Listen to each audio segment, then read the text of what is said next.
জীবন কখনো সরল রেখায় চলে না, বরং বাঁক আর ভাঙনের ভেতর দিয়েই তার আসল অর্থ খুঁজে পাওয়া যায়। কিছু মানুষের জীবনী পড়লে মনে হয় তারা যেন অসম্ভবকে সম্ভব করার জন্যই পৃথিবীতে জন্মেছিলেন।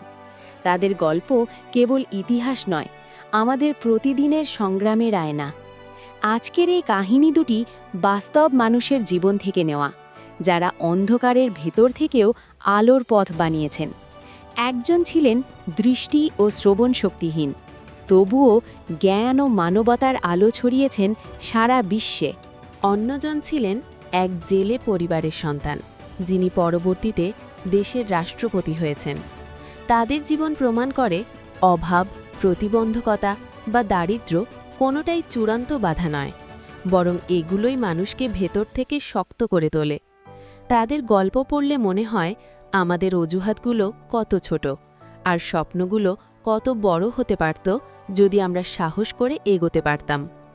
1880 সালে আমেরিকার এক ছোট্ট শহরে জন্ম নেন হেলেন কেলার।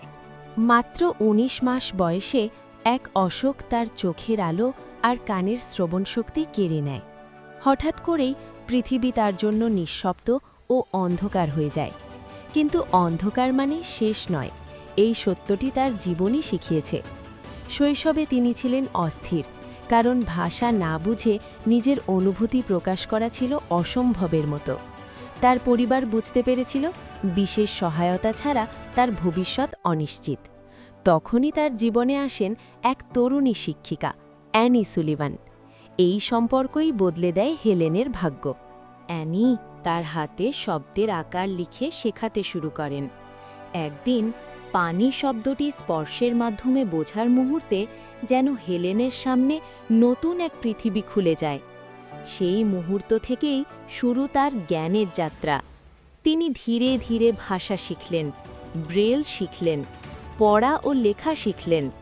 অনেকে ভেবেছিল এত বড় প্রতিবন্ধকতা নিয়ে তিনি বেশি দূর যেতে পারবেন না, কিন্তু তিনি প্রমাণ করলেন মানুষের মস্তিষ্ক ও ইচ্ছাশক্তি সীমাহীন। তিনি কলেজে ভর্তি হলেন এবং স্নাতক ডিগ্রি অর্জন করলেন। তার লেখা বই বিশ্ব জুড়ে মানুষকে অনুপ্রাণিত করেছে। তিনি বক্তৃতা দিয়েছেন, যদিও তিনি শুনতে পেতেন না, তবুও কথা বলেছেন হৃদয়ের ভাষায়। বিশ্ব তাকে চিনেছে মানবাধিকার কর্মী ও লেখক হিসেবে।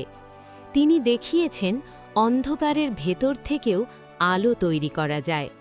তার জীবন আমাদের শেখায় অক্ষমতা শরীরে থাকতে পারে, মনে নয়। এবার আসি ভারতের দক্ষিণের এক ছোট দ্বীপ শহর রামেশ্বরমে। সেখানেই জন্ম নিয়েছিলেন এপিজে আব্দুল কালাম। তার বাবা ছিলেন নৌকা চালক, পরিবার ছিল সাধারণ। শৈশবেই তিনি পত্রিকা বিলি করতেন সংসারে সাহায্য করার জন্য। অভাব তার স্বপ্নকে থামাতে পারেনি। ছোটবেলা থেকেই আকাশ আর উড়োজাহাজ তাকে টানত। তিনি পড়াশোনায় মন দিলেন, বিজ্ঞানকে ভালোবাসলেন। পরবর্তীতে তিনি এরোস্পেস ইঞ্জিনিয়ারিংয়ে উচ্চশিক্ষা গ্রহণ করেন। ভারতের মহাকাশ ও ক্ষেপণাস্ত্র কর্মসূচিতে গুরুত্বপূর্ণ ভূমিকা রাখেন। তার পরিশ্রম ও নেতৃত্বের জন্য তাকে বলা হতো মিসাইল ম্যান। তার জীবনের সাফল্য কেবল বৈজ্ঞানিক অর্জনের সীমাবদ্ধ ছিল না। তিনি সবসময় তরুণদের স্বপ্ন দেখতে উৎসাহ দিতেন। তার ভাষণ ছিল সহজ কিন্তু গভীর অনুপ্রেরণায় ভরা। ২০০২ সালে তিনি ভারতের রাষ্ট্রপতি নির্বাচিত হন। এক জেলে পরিবারের সন্তান থেকে রাষ্ট্রপতি, এ যেন রূপকথা, কিন্তু এটি বাস্তব। রাষ্ট্রপতি হয়েও তিনি ছিলেন সাধারণ জীবনযাপনে অভ্যস্ত। শিশুদের সঙ্গে কথা বলতে তিনি সবচেয়ে বেশি ভালোবাসতেন। তিনি বলতেন, স্বপ্ন তা নয় যা ঘুমিয়ে দেখো, স্বপ্ন তা যা তোমাকে ঘুমোতে দেয় না। তার জীবন দেখায় বিনয় ও জ্ঞান একসঙ্গে চলতে পারে, আর দারিদ্র্য কখনো বড় স্বপ্নের পথে চূড়ান্ত বাধা নয়। হেলেন কেলার ও আব্দুল কালামের জীবনের ভেতরে এক অদ্ভুত মিল আছে। দুজনেই সীমাবদ্ধতা নিয়ে জন্মেছেন বা বড় হয়েছেন, কিন্তু তারা সীমাবদ্ধতাকে পরিচয় বানাননি, বরং সেটাকেই শক্তিতে রূপান্তর করেছেন। তাদের জীবনে পরিবার ও শিক্ষকের ভূমিকা ছিল অত্যন্ত গুরুত্বপূর্ণ।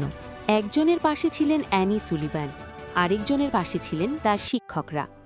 এই সমর্থন তাদের আত্মবিশ্বাস বাড়িয়েছিল।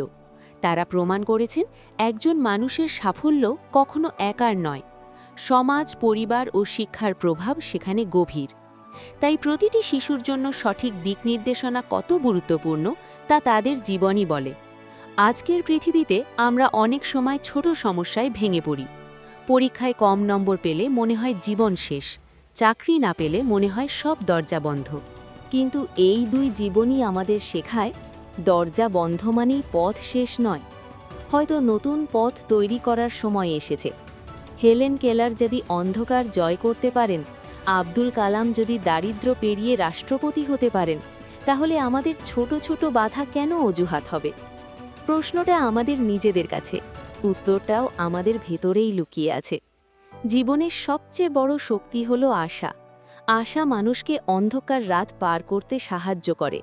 স্বপ্ন মানুষকে ক্লান্ত শরীর নিয়েও সামনে হাঁটতে শেখায়, আর অধ্যবসায় সেই স্বপ্নকে বাস্তবে রূপ দেয়।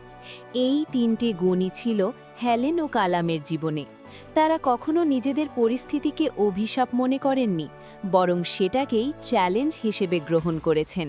তাদের গল্প পড়লে মনে হয় জীবন আসলে সম্ভাবনার আরেক নাম। যে বিশ্বাস করে সেই এগিয়ে যায়, আর যে এগিয়ে যায় সাফল্য একদিন তার দরজার কড়া নাড়বেই। তাদের জীবনই কেবল অনুপ্রেরণার গল্প নয়, বরং বাস্তব শিক্ষা। আমাদের প্রতিটি ব্যর্থতা হয়তো ভবিষ্যতের সাফল্যের প্রস্তুতি, প্রতিটি অশ্রু হয়তো আমাদের ভেতরকে আরও শক্ত করে তোলে। মানুষের জীবনে ঝড় আসবেই, কিন্তু ঝড়ই নৌকাকে চালাতে শেখায়।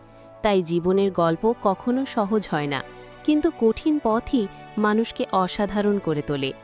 হেলেন কেলার ও এপিজে আব্দুল কালামের জীবন সেই সত্যের উজ্জ্বল প্রমাণ। তাদের পথ আমাদের দেখায় অন্ধকারের ওপারেই আলো অপেক্ষা করে। শুধু দরকার বিশ্বাস, পরিশ্রম আর অবিচল মন। তাহলে আমাদের জীবনও একদিন অন্য কারোর জন্য অনুপ্রেরণার গল্প হয়ে উঠতে পারে।